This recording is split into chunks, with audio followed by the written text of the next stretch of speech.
মিছিল করে মনোনয়নপত্র জমা দিতে গেলেন ঘাটাল মহকুমার তৃণমূল কংগ্রেসের ৩ প্রার্থী। আসন্ন বিধানসভা নির্বাচনের প্রেক্ষিতে রাজ্যের বিভিন্ন কেন্দ্রে মনোনয়ন জমা দিল তৃণমূল কংগ্রেসের প্রার্থীরা।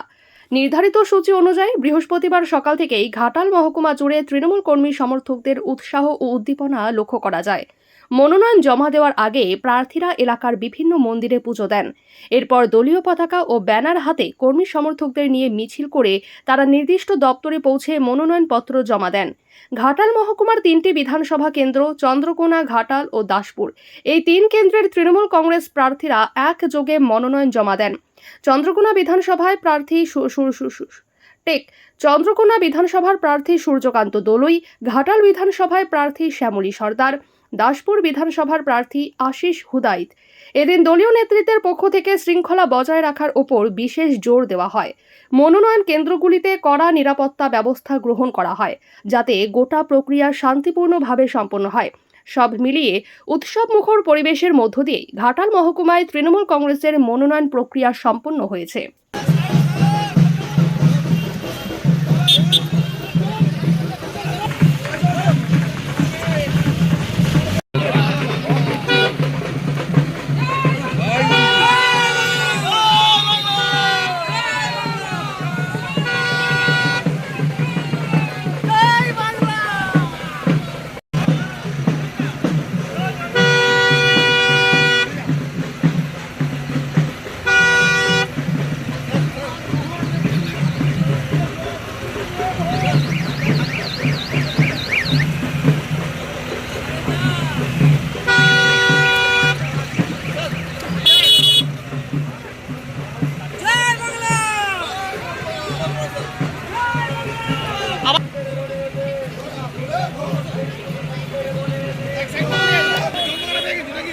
আজকে আমরা ঘাটাল এসপি অফিসে যাচ্ছি।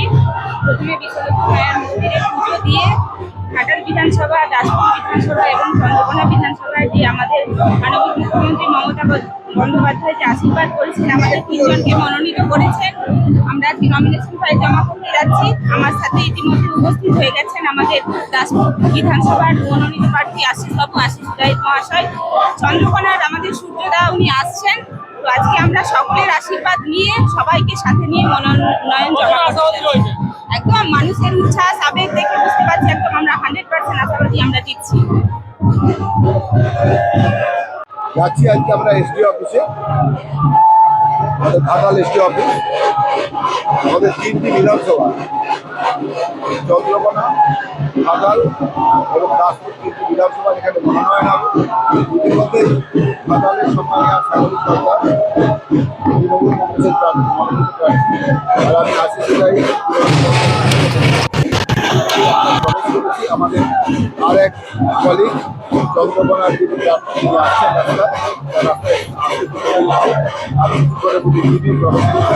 আজকে ঘাটাল মহকুমা যে 3টি বিধানসভার তৃণমূল কংগ্রেসের 3 জন মনোনীত প্রার্থী, তারা সবাই আজকে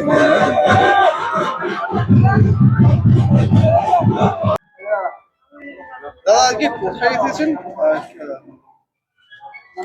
ঘাটাল এসডি অফিস এসেছি আমরা নমিনেশন করতে। 232 চন্দ্রকোনা তফসিলি বিধানসভা কেন্দ্রের সর্বভারতীয় তৃণমূল কংগ্রেসের মমতা বন্দ্যোপাধ্যায় আমাদের জননেত্রী এবং আমাদের প্রধান সেনাপতি অভিষেক বন্দ্যোপাধ্যায়ের আশীর্বাদ নিয়ে আমি মনোনীত হয়েছি সূর্যকান্ত দলুই। আমি এসেছি নমিনেশন ফাইল করতে, চন্দ্রকোনা বিধানসভার সমস্ত মানুষের আশীর্বাদ নিতে এবং আশীর্বাদ পেতে আমি আবেদন এখানে করে যাচ্ছি।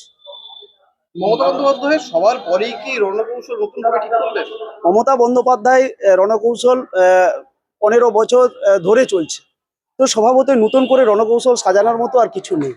মমতা বন্দ্যোপাধ্যায় 2011 সালে যে রণকৌশল করেছিলেন, তাতেই এখন 34 বছরের বেশি সময় ধরে মমতা বন্দ্যোপাধ্যায় সরকার থাকবে, নিশ্চিত থাকুন। আর সাম্প্রদায়িক বিজেপি বাংলা থেকে উৎখাত হবে। 2029-এ মমতা বন্দ্যোপাধ্যায়ের নেতৃত্বে ভারতবর্ষে সরকার গঠন হবে। লিড কত ভোটে হতে পারে, কত আশা করছেন? 30,000-এর বেশি ভোটে লিড হবে। মনোনয়নপত্র কি জমা দিলেন? মনোনয়নপত্র জমা দেব, এসেছি।